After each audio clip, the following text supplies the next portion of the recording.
Distributed Database System, presented by Rupali Banerjee. Today our topic is data allocation in distributed database. In distributed database, there is a single whole database and that database is fragmented and each fragment is stored in different sites. After fragmentation, that fragment may be replicated. So each fragment or each copy of a fragment must be assigned to a particular site in the distributed system. This process is called data distribution or data allocation. So data allocation. Allocation of data is one of the key design issues of distributed database. A database that consists of two or more data files located at different sites on a computer network is known as data allocation. Now, the main objective of a data allocation in distributed database is to place the data fragment at different sites in such a way so that the total data transfer cost can be minimized while executing a set of queries. Means what? In distributed database, there is a single database. That database is fragmented and replicated and stored in different sites. Now, a particular user trigger a query. Say the user trigger a query from site 4. And if the result of the query, that is the required data, is stored in that site, the local site that is in site 4, then easily that data is available to that particular user. But if the data is stored in different sites, then there should be some transfer cost. That is, through communication network, we have to get the data.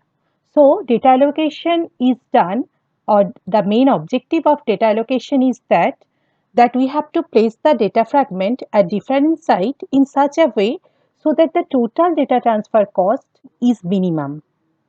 That is the objective of data allocation. So, data allocation describes the process of deciding where to locate data. There are three strategies. First one is centralized. Centralized system consists of a single database and DBMS stored at one site with user distributed across the network. Here user distributed across the network and database is stored in a single site. Second one is partitioned. Here database is partitioned into disjoint fragments and each fragment assigned to one site. So fragmented database and each fragment is stored in one site. And third one is replicated. With replicated data allocation, copies of one or more database fragments are stored at different sites. So here replication is also done and copies of one or more database fragment are stored in different sites. So in a nutshell, we can say that data distribution over a computer network is achieved through data partitioning, through data replication, or through a combination of both, that is partitioning and replication. Data allocation is closely related to the way a database is divided or fragmented. The most data allocation studies focus on one issue: which data to locate and where. Factors affecting data allocation. First one is performance and data availability goals. Means what? From a particular site, if user trigger a query, then the required data is available to the local site.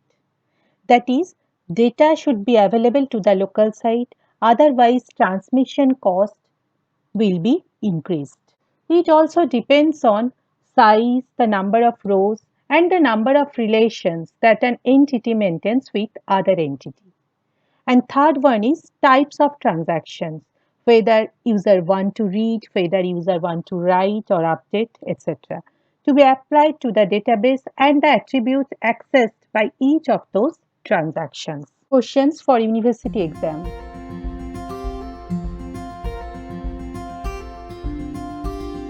Our next topic is allocation model. Information required for data allocation. First one is database related information, that is selectivity of fragments. We have to select the fragment. What is the size of that fragment? Then application related information, that is how many times a query want to access a fragment, means number of read accesses of a query to a fragment, number of update access, that is write by a query to a fragment. There is one matrix which indicates which query updates which fragment. A similar matrix for retrieval also.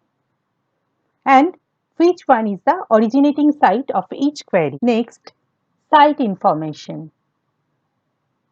What is the unit cost of storing data at a particular site? And what is the unit cost of processing at that particular site? Last one is network information. That is, what is the communication cost or frame between two sites. What is frame size? Frames are units of data in the link layer, that is Wi-Fi, Bluetooth, Ethernet, etc. Allocation model. It has two components. First one is processing component and second one is transmission component. First we will learn what is processing component. Processing components depends on three factors. First one is access cost, that is AC. Second one is integrity enforcement, that is IE. And third one is concurrency control cost, that is CC. First we will learn access cost. Formula is this. Now we have to learn each and every term of this formula. First is UIJ. Value of UIJ is 1 when we want to update or write, otherwise it is 0 on FJ. FJ means that particular data which I want to update or write. Next, URIJ, that is number of update access. How many times we want to update. Okay. Next, Rij equals 1 when read, else 0 on Fj. That is, we read this data Fj. If we want to read, then the value is 1, otherwise it is 0. Rrij, that is how many times we want to read. So if I want to read, then this one is 1, otherwise 0. If I want to update, then this one is 1, otherwise 0. This is number of update access and this is number of read access. And then next one, LPCK, that is cost of access at a site K. So if the data is stored in site K, then cost of access at that site is LPCK. And the last one, that is XJK. This ensures that Fj is stored at site K. That is, Xjk value is 1 if the data is stored in site K and Xjk value is 0 if the data is not stored in site K. That is, if Fj is stored at site K, then Xjk equals to 1, otherwise Xjk equals to 0. And this is summation for all sites and for all fragments. This is the formula for access cost. Now, other two factors are IE and CC, that is integrity enforcement and concurrency control cost. Integrity enforcement and concurrency control algorithm are there and execution time cost are calculated, and that is IE and CC respectively. Now, other component is transmission component, that is the second one. So, what is transmission component? Transmission component has two components. First one is processing update cost and second one is processing retrieval cost. In update queries, it is necessary to inform all the sites where replicas exist. Means, if I want to update a particular fragment, we have to update that particular fragment and the replica stored in different sites. We have to update that replica also. Okay. In addition, at the end of update request, there is no data transmission back to the originating site. No data comes, but there is one confirmation message comes that updation is done. So, in addition, at the end of update request, there is no data transmission back to the originating site other than a confirmation message. So, what is the formula? TCUI, that is transmission cost for update, is equals to summation of all sites, summation of all fragments, update message cost plus summation of all sites, summation of all fragments, acknowledgement cost. Our next component is processing retrieval cost. That is, in retrieval queries, that is, if I want to read some data, it is sufficient to access only one of the copies. That is, no need to read all replica. We just want to read one of the copy of a particular fragment. The equation states that among all the sites with copies of the same fragment, that is, there is one fragment and some replicas are there in another site, only the site that yields the minimum total transmission cost, that is, where we can get the data with minimum total transmission cost, we access that site. That is, that site should be selected for the execution of the operation. So, what is the formula? TCRI, that is transmission cost for retrieval, equals to all sites and minimum of all sites cost of retrieval command plus cost of sending back the result. Data which is already read, that data should be sent back. So, cost of retrieval command plus cost of sending back the result.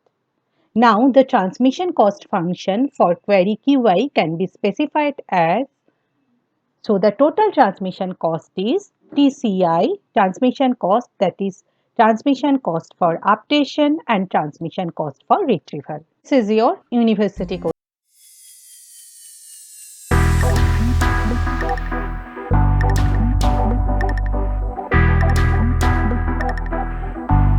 For getting more and more updates, please like, share and subscribe my channel. That's all for today. Thank you.